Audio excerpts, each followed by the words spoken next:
morning, everyone in Cambridge, and have the technical people interrupt me if somehow you lose my voice. Good morning. I'm Larry Steinman. I'm speaking from Stanford, California. It's about 7 minutes past 7 in the morning. In the next 30 minutes, 30 to 35 minutes, I'll be speaking to you about the topic of vaccines, adjuvants, and autoimmunity. This is the region I'm speaking from. I'm about half a mile away from the center of campus. ProImmune, as I understand, is in Oxford, and I was there a couple of weeks ago in the beautiful botanical gardens. So today I'm going to talk about a paper that we published 2 months ago relating the Pandemrix vaccine, influenza vaccine-associated narcolepsy, as an example of molecular mimicry between an influenza vaccine and a human brain receptor regulating sleep. The work today was done by 19 different people. The first author, Sohail Ahmed, was originally scheduled to speak, but his current employer, GlaxoSmithKline, withdrew his appearance prior to the engagement, so I'm stepping in on short notice. Of course, I'm always delighted to speak. Sohail is the first author up there on the left part of the screen, and I'm the last guy. In between are all the different individuals from academia and industry who were involved in the paper. So some disclosures. The study did not receive any funding from industry. It was purely a research collaboration between Stanford, University of Siena, the National Institute for Health and Welfare in Finland, and our industry partners, Novartis Pharma, Nyber, Vismaderi, and Etreka. Sohail Ahmed, Wayne Volkmuth, and I have a patent application on some of the intellectual property that has arisen from the work. The Novartis vaccine influenza franchise was sold to CNL, and the remainder of the Novartis vaccine franchise, not having to do with flu, was sold to GlaxoSmithKline. I also consult for Novartis on the subject of multiple sclerosis. So this morning, I want to give a brief overview of the various topics that I'll be plowing through. I want to introduce what narcolepsy is all about and set the background that relates to how the 2009 H1N1 influenza pandemic and the vaccines that were used triggered this outbreak of narcolepsy. I'm going to highlight the multiple epidemiologic studies that confirm the safety signal that arose in subjects vaccinated with one of the vaccines, Pandemrix. Then I'll review the data using various informatic and scientific technologies, including the ProImmune technology that we applied to try to answer this question. So first, some background on what narcolepsy is, what happened during the 2009 influenza pandemic, and the types of vaccines that were available.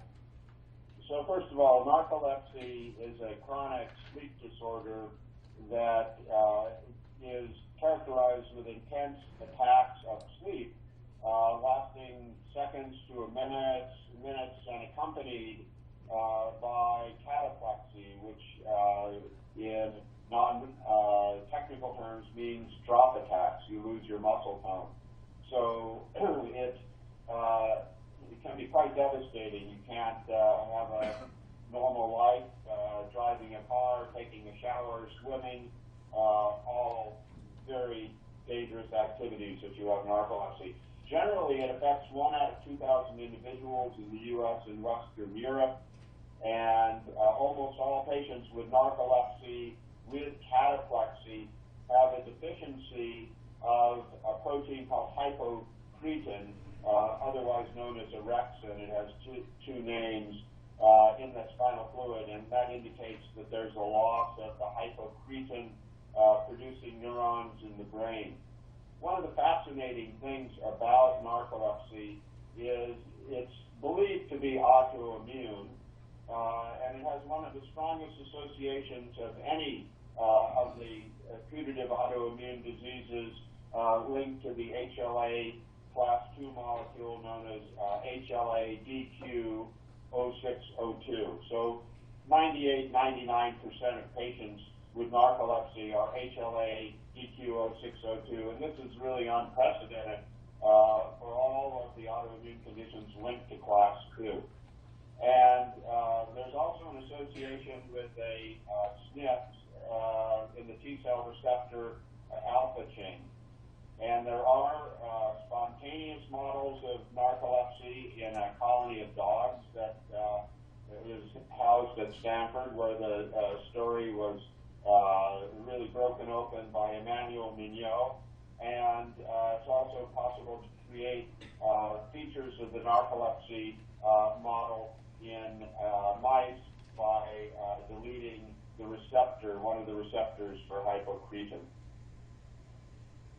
So I'm now looking at slide 11, and I want to give a timeline of what happened in 2009 during the H1N1 influenza pandemic.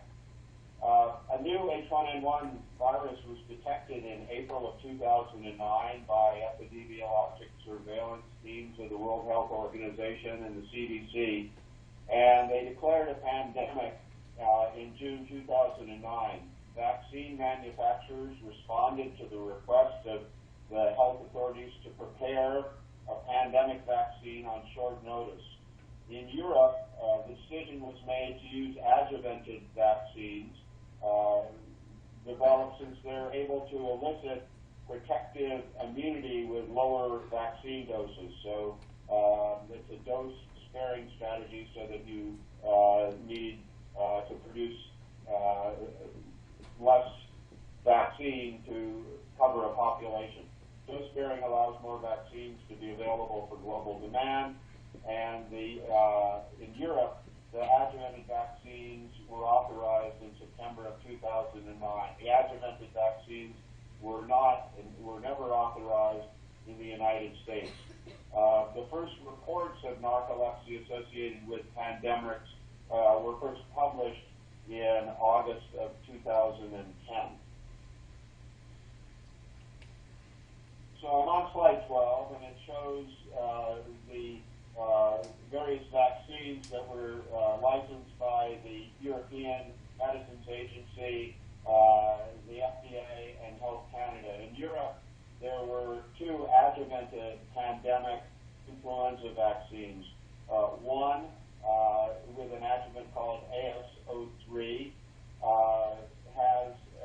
was made by GlaxoSmithKline, known as Pandemrix. The second, MF59, they're slightly different adjuvants, was made by Novartis vaccine called Focetria. As I mentioned, the U.S. did not use any adjuvanted vaccine, and the AS03 GlaxoSmithKline vaccine was used in Canada, but it was manufactured with a slightly different process in Quebec. So let's get to what the safety signal is. I'll review briefly the various epidemiologic studies that uncovered the safety signal, and I'll also briefly mention retrospective studies done for 12 years over a period of 12 years in China, showing the association and time lag of narcolepsy with natural influenza infection.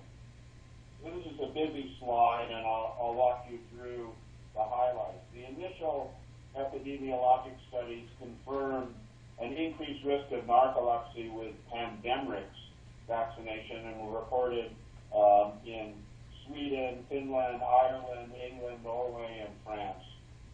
The vaccine attributable risk in the United Kingdom and Finnish studies is somewhere between 1 in 16 18,000 doses and one in 50,000 doses. So remember, this is still a rare event. It's devastating when it happens, but the risk of infection from the natural disease is thought by many, including me, to be a worse risk to take. Epidemiologic studies done in Canada with Pandemrix also reported cases of narcolepsy, but the excess risk in children less than 20 years old was much lower than was seen in Europe. And studies in the Netherlands, where Pandemrix and Focetria were both available, demonstrated an increased risk for narcolepsy only in patients confirmed to have received Pandemrix. Recent studies in England and Germany revealed cases of narcolepsy after vaccination and also after the influenza 2009 infection. So taken together, all of these epidemiologic studies on this very busy slide reinforce the link between narcolepsy and the Pandemrix vaccine. In the next slide, which fortunately is less busy and easier to explain, a 12-year retrospective study was done in China, where less than 2% of the population receives an influenza vaccine, and this documented an association where cases of narcolepsy, the red is the 3-month running average, it lags approximately 6 months behind the occurrences of influenza cases. So that's the blue line. So there's a time lag of approximately half a year between when flu peaks and in China when narcolepsy appears. And this was published in 2011. So this led us to our hypothesis that the Narcolepsy Association that was seen with Pandemrix but not seen with Focetria, they both used two slightly different squalene-based vaccines in Europe, that perhaps there were chemical differences between Pandemrix that caused narcolepsy and Focetria that is not associated. So we put our bioinformatics experts, Wayne Volkmuth primarily, to work on this. I'm now looking at slide 18, and the first thing that one needs to know is that when the vaccines were manufactured, they used two different, Pandemrix by GSK and Focetria by Novartis, used two different reassortant influenza strains to grow the large stocks of vaccine in chicken eggs in order to produce the vaccine. So were there any differences between strain X179A and strain X181? And the next slide shows that indeed there were two sequence fragments that were different in the influenza nucleoprotein that were of great interest. I'm looking at slide 19, and it's well known that natural infection can trigger autoimmune disease through molecular mimicry. There's some natural examples of that. In the old days, Sydenham's chorea resulted from a cross-reactivity between antigens and beta-hemolytic strep and those found in the basal ganglia of the human brain. So we conducted some simple alignment studies looking at hypocretin 2 receptor and the influenza nucleoprotein. And you can see that there's a 9 out of 11 stretch of amino acids that were either identical or structurally similar between the influenza nucleoprotein and these two strains. There was one difference at one of the positions where the hypocretin receptor, and I show on this slide just for your orientation, the hypocretin receptor, there's two isoforms, type 1, type 2, but interesting. Influenza nucleoprotein X179 has an isoleucine, and the X181 strain has a methionine. So initially, we thought maybe the massive phenotypic difference in inducing narcolepsy was due to this particular difference in the sequence, and of course also we were very interested in the importance of this molecular mimic. So we next turn to our collaborators who are experts on structure, structural modeling, and crystallography.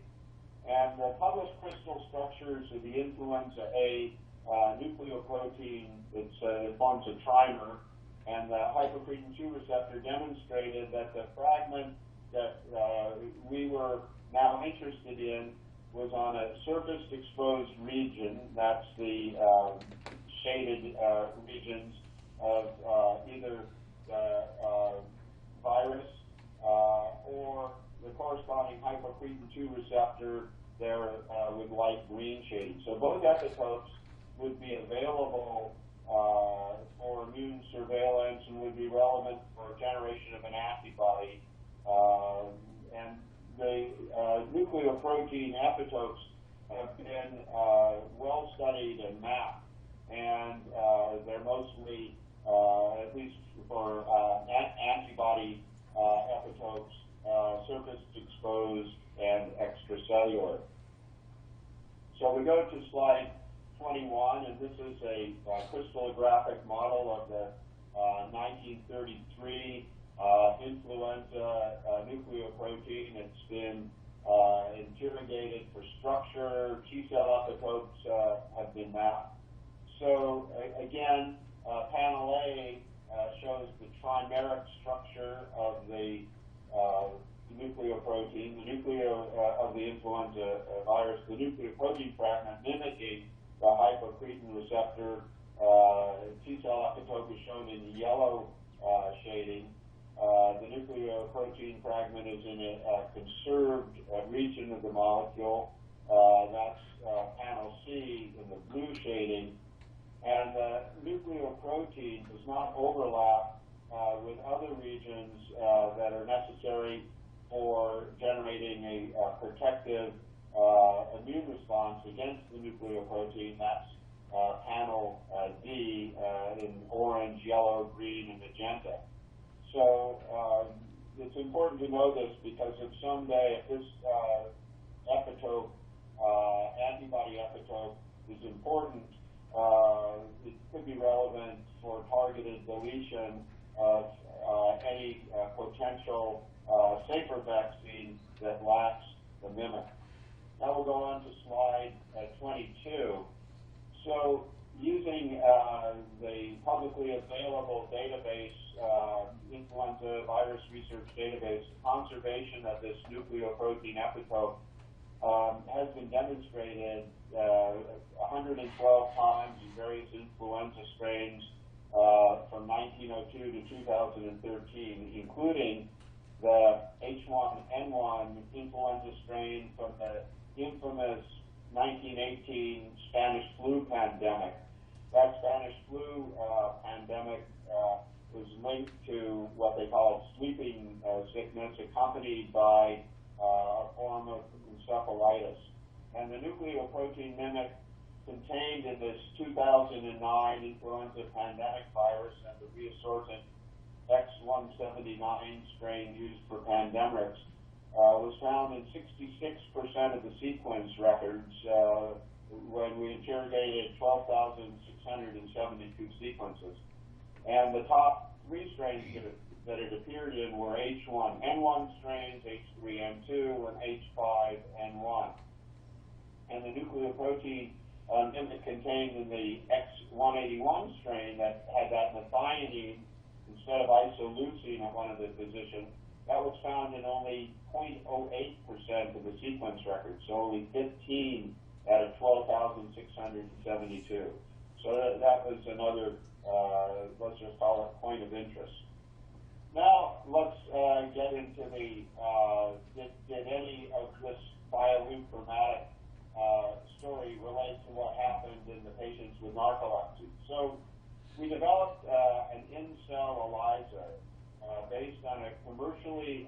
available cell line that expressed the human hypocretin receptor 2. And using this approach, we could maintain the physiological conformation of the receptor in a cell, and we screen sera of narcoleptic patients and other patients of interest. We can call them controls, but they all have a story, for these anti-hypocretin 2 receptor antibodies. So slide 24, sometimes referred to by certain people as the money slide. So this is the slide you might want to really pay attention to. I'll walk you through it. So we have red circles, blue circles, shaded light and dark, pink circles, and yellow circles. And we're looking on the y-axis at IgG binding to hypocretin 2 receptor. And we have a variety of patients on the x-axis would just be their subject matter. So, red shaded circles. Antibodies to hypocretin 2 receptor were detectable in 17 out of 20 sera, day 500. That's all we had post-vaccination from the finished narcolepsy patients who had a history of getting the Pandemrix vaccine.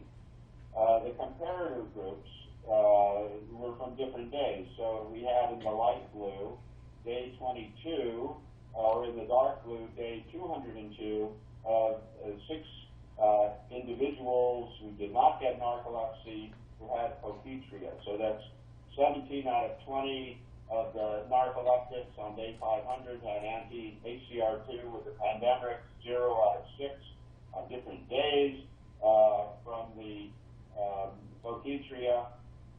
We then look at the pink shaded circles. These were convalescent serum from non-narcoleptic patients who had demonstrable H1N1 infections. So 5 of 20 of those had antibodies to that HCR2 receptor, but they did not get narcolepsy. And then, surprisingly, an unrelated control group, anonymous sera, obtained at one point in 2004, 2005, so 5 years before the narcolepsy pandemic, of finished children, 11 out of 20 of them showed antibodies to hypocretin receptor, and they did not have narcolepsy. The finding was intriguing because the finished population, about 31%, so nearly a third of Finns are HLA-DQ 0602. So this may have signaled that at least in those children who fortunately did not get narcolepsy, there's already a tendency to make these antibodies. So what about the details of the assay? So we use double labeling immunofluorescence. Panel D shows these are the narcoleptic patients. Panel E in red, panel D is green, DE in red shows the co-localization of these speckled patterns on the cells. So there's a co-localization of the antibody staining from the patients and HCR2. And this kind of speckled staining is quite classic for antibody binding to G receptor proteins. Then, just to return to this HLA population, genetics from the immune epitope database analysis, that the population coverage for the narcolepsy risk allele is different in different countries, and the finding generally was in agreement with the type association for HLA narcolepsy with HLA-DQ 0602. So where you saw a lot of reporting of narcolepsy, there's a very high frequency of this genotype. And where there's a lower coverage of 0602, such as the United States, which only has about half of the level of people in the general population of 0602, we saw either no narcolepsy or there was no obvious signal. And in China, even though there's a much lower population coverage for 0602 than 10.3, and I reminded everyone before that only 2% of people get vaccinated in China, the huge population there and the density of living in a place like Beijing, 70 million people in an urban center, the uptake of vaccines is very low, less than 2%, so there's no herd immunity, so that epidemiologic study that I reported earlier could go on. This is just all indirect evidence about the 0602. So now I want to get back to the details of the binding study. We're looking at slide 28 about peptide inhibition. So in order to investigate in more detail the molecular mimicry, we pre-incubated the sera with the nucleoprotein peptide of interest to see if we could adsorb out or inhibit the IgG reactivity with the hypocretin receptor type 2 in that in-cell ELISA. So slide 29 shows 33 subjects in the study who had antibodies to the hypocretin receptor. These would have included, of course, the Pandemrix studies and those other normal children and people who recovered from an H1N1 infection. So this slide, the gating item is, did you have an antibody to hypocretin receptor? Could you adsorb it out with a peptide to hypocretin 2 receptor in the in-cell ELISA? And the difference between blue and red that you can see down the line shows about 65 to 80% of the binding activity was adsorbed out. So slide 30, we looked at 3 patients in even more depth. So 3 narcoleptic patients with a history of Pandemrix vaccination and high titer antibodies to the hypocretin receptor were tested in triplicate experiments. The nucleoprotein peptide containing the isoleucine and the one from the X179, that isoleucine, was tested.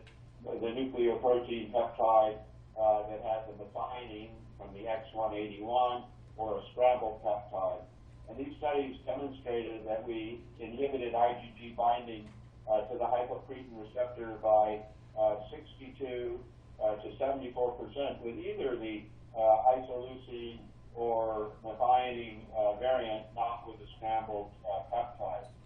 So the similar blocking by the isoleucine and methionine variants of the influenza nucleoprotein suggested that one residue difference may not actually have been important for antibody recognition, leading to that higher incidence of Pandemrix associated narcolepsy. So where does that leave us? We started with a hypothesis that directed us to a very interesting part of one of the influenza proteins, but now we're not seeing any difference in inhibition between the X179 and X181 strain.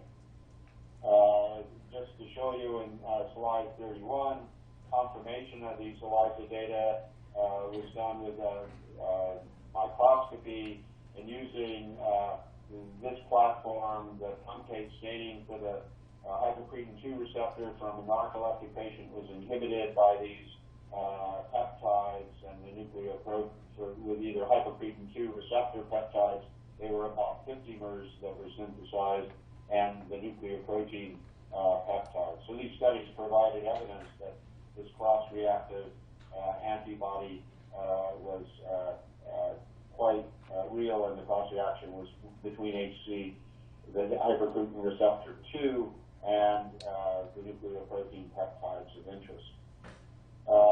Before I get to the punchline of, so we didn't see a difference in the isoleucine to methionine, where's the answer? I first want to just go through some HLA modeling studies, because one thing we were wondering was, well, maybe there are big differences in binding to 0602 with the I versus the M.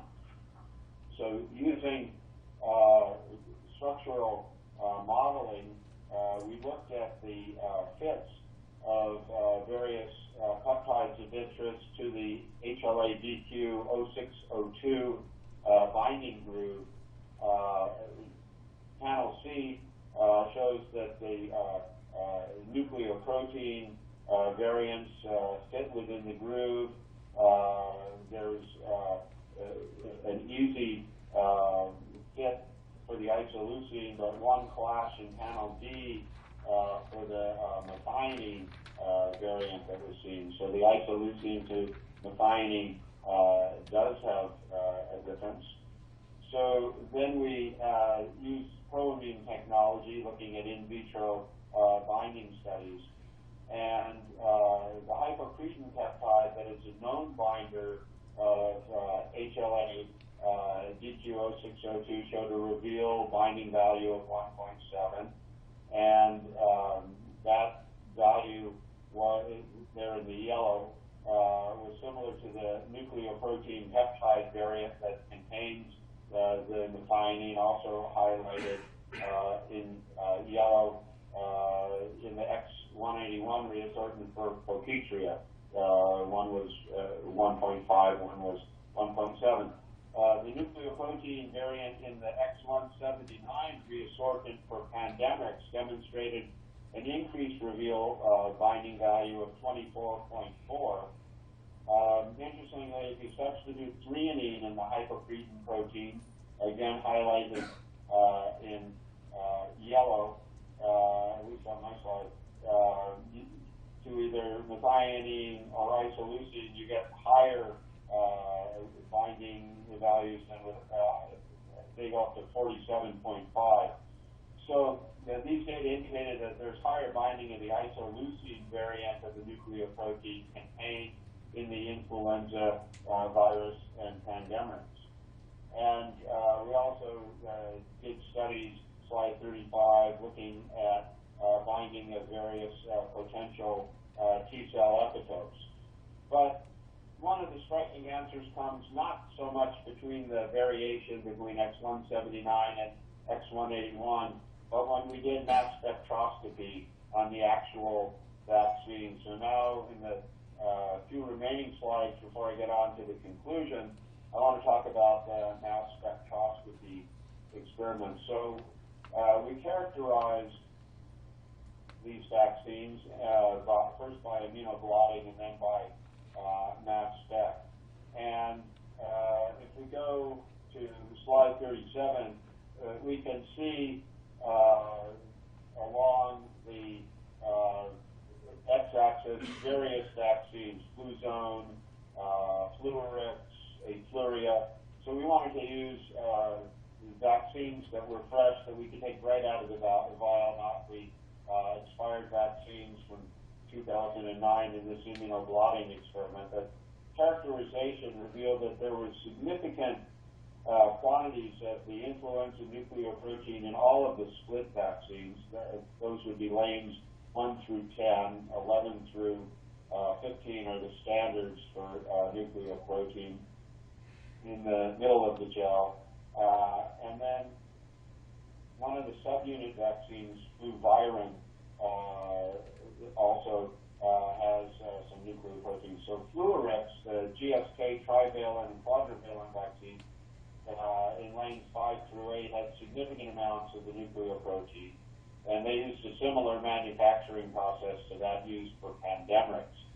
And the subunit vaccines, Agripal and Paromus, showed in lanes 16 and 17 did not really have any detectable nucleoprotein on the immunoblotting. So then when we went to mass spectroscopy looking for quantitation of the nucleoprotein, we could see that the split vaccines had 3 to 12 times more nucleoprotein than the subunit vaccines. And then we did test Focetria versus Pandemrix. You can see that at the bottom of the slide. And the Focetria counts relative to the spectral counts for the hemagglutinin showed that the Focetria had 72% less nucleoprotein than Pandemrix.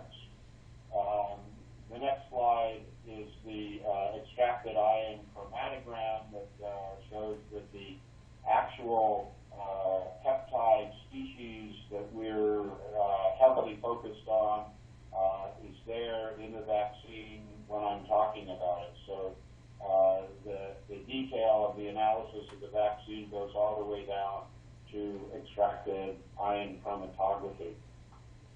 Now, further analysis of the antibodies directed to the nucleoprotein contained in the next series of slides. And I'll walk you through this, slide 41. We're quite near the end. I want to talk about the high titers of nucleoprotein that was here. 3 dilutions, undiluted, 1 to 160, 1 to 120. So the narcoleptic patients, again, we have them on day 500 from the Pandemrix vaccination. You can see them there in the red at various dilutions. The green line is the standard set by our colleagues that would be considered detectable binding to nucleoprotein. The Focetria patients, day 202, you can see their antibody titers to the nucleoprotein. There in panel C, subjects, 6 of them, day 22, with their titers to antinucleoprotein. And then on panel D are patients, 20 of them who developed antinucleoprotein antibodies following the Pandemrix, following the 09 infection, day 18. These were Pandemrix. These were people who were infected. And you can see how high their titers are at all dilutions. And then E were those healthy appearing Finnish children from 5 years earlier. So you get an idea of the variation and the intensity of the anti-nucleoprotein response.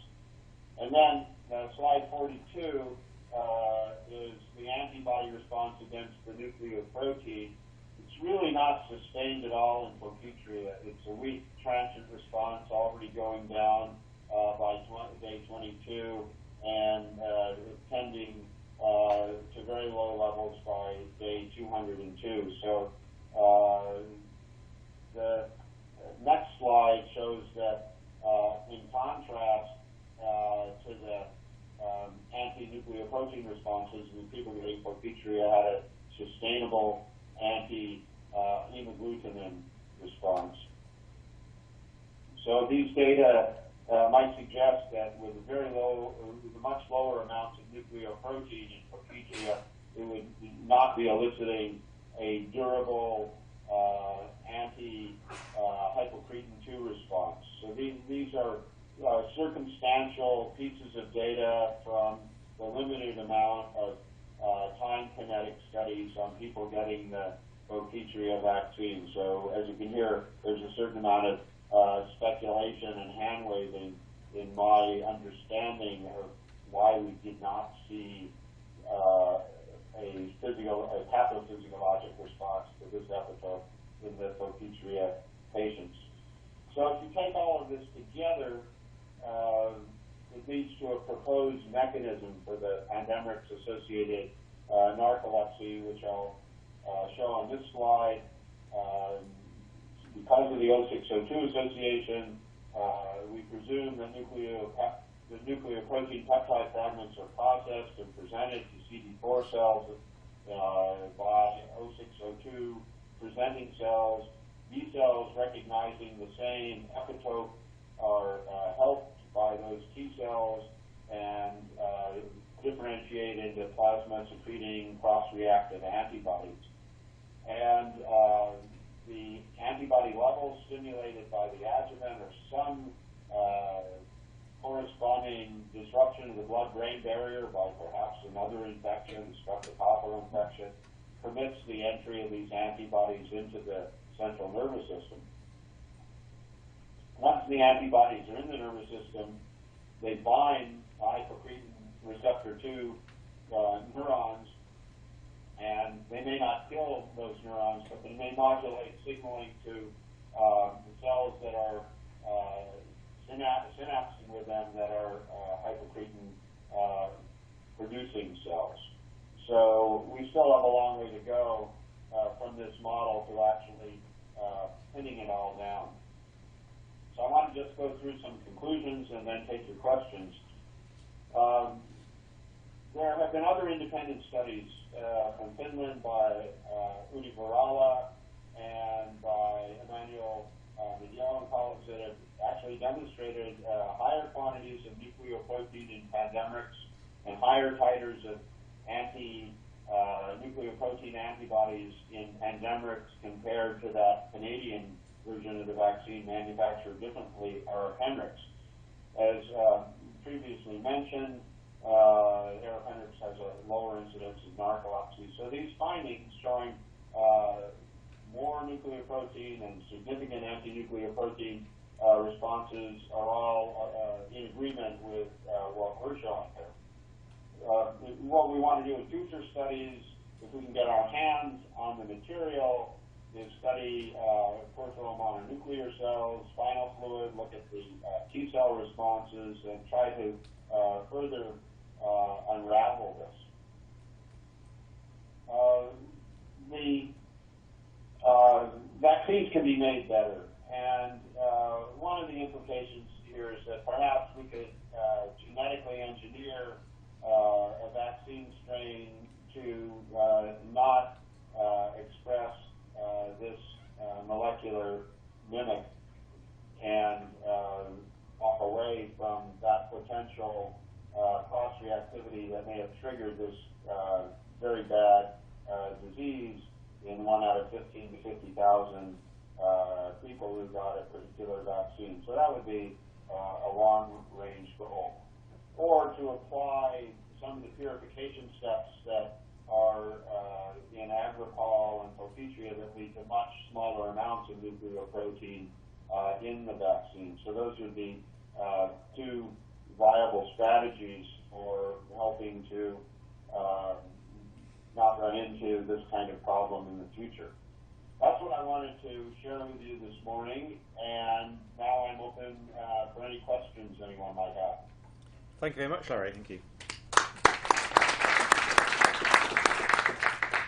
Fantastic. Thank you very much. I'd like to open the floor for questions. Who has the first question? I'll just put the picture up here so we can see what's going on. Technology is wonderful.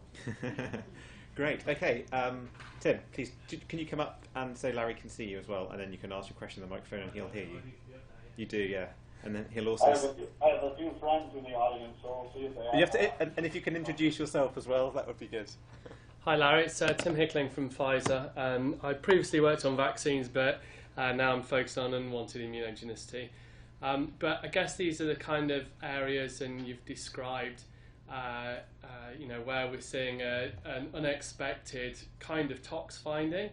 And obviously it's really important to delve into that and make sure we avoid this in future. I wondered whether by following up on this you've got any insights into how we might proactively avoid this kind of finding for other vaccines in the future.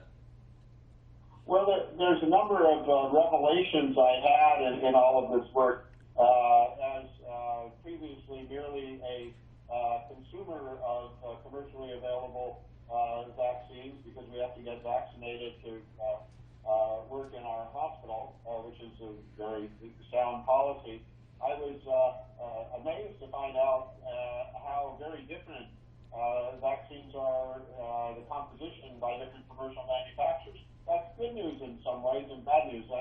The reason for diversification of different manufacturing processes and different manufacturers is to avoid a catastrophic knockout of if we only made it one way. So that's the good news. The bad news is that there are these variations. So I think there needs to be more active surveillance, that there may be a whole cohort of people that should be available for longitudinal T and B cell studies the kind of things that you don't want to ask the general population to do, but I think we could enlist, maybe we have to pay them, I don't know, certain volunteers to have repeated sequential blood draws and banking. So that would help. Is there anything that we could do prospectively before we learn the lesson the hard way?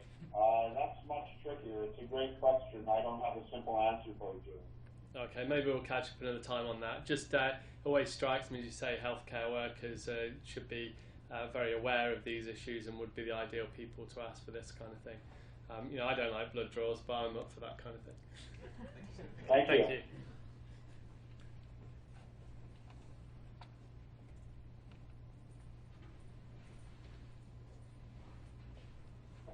Hi, Larry. Ethan Sheldon from the NIH. Hi, Ethan. Do you think there's anything unusual here in the fact that both the T cells and the B cells see the same epitope, and the antibodies is the antibody only recognizing a conformational determinant on the receptor? Both great questions. My background was more speculative. There are many examples, though, from the realm of autoimmunity. We teach our students in immunology 1A that B cells are conformational, T cells are linear, that there should be differences. Sometimes there are overlaps. This seems to come up more in autoimmunity anecdotally. And number two, these regions of the receptor may have more linearity to them because of the fact that there are these G-coupled receptors. Your question is right on. I don't have the specific answer for it, though, Ethan. Good. Thanks.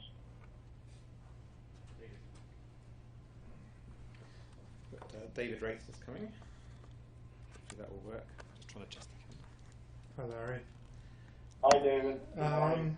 So I think the question, if you look back through all your data, what was the evidence and what was the frequency of narcolepsy coming up in people who had the H1N1 infection versus those who were vaccinated?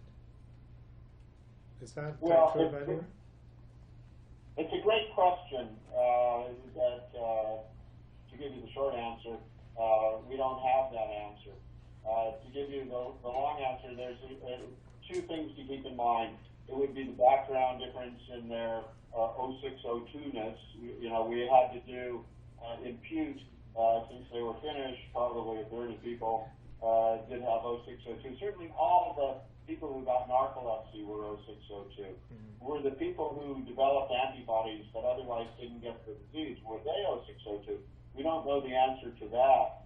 And the second thing is, this may be a two-hit or multiple hit. That may require something else going on. What would really help us enormously is if we had an animal model to really dissect that out. And you can get narcolepsy by doing genetic deletion of hypocretin 2 receptor, and there's been some beautiful studies published in top journals on that, but we don't have a good immune model yet. So on the blood-brain barrier, do you think the fact that the T cells is specific for the same epitope is what allows the antibodies to get across the blood-brain barrier? Because if those T cells are getting into the brain and seeing the relevant peptide, hypocretin receptor peptide, they could be then causing transient inflammation, encephalitis, as you say, allowing the antibodies in. Is that not possible? I think it's very possible. I favor those kinds of ideas, but there are also anatomic fenestrations in the very region where those receptors are. When one looks at the pathophysiology of that ancient innate immune response between the immune system and the brain called fever, it's still an unsettled question, but some people think that interleukin-1 and prostaglandins are transported across the blood-brain barrier. Other people say no, there are fenestrations there. it's a whole world unto itself.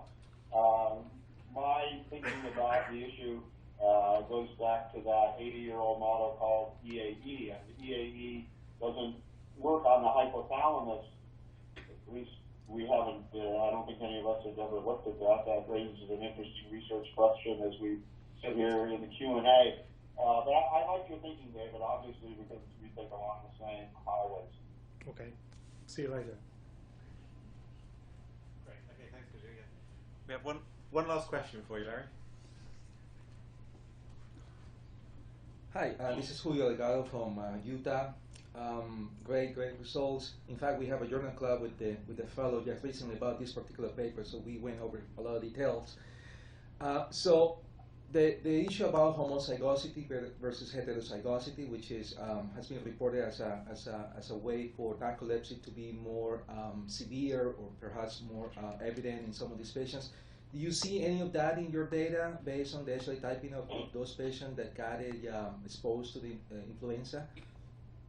It's a good question. We haven't thought about that. The only patients that were typed were the Finnish patients who did get narcolepsy, so we should take a look at that. Maybe there were the highest titers seen in that. Good question. Thank you. All right. Thank you very much, Larry. Just one final big thank you to you for joining us so early in the morning from California. Much appreciated, and also for stepping in for Sohail, who was, I know, very disappointed not to be here today. All right. So, thank you. Bye, everyone. Enjoy. Bye.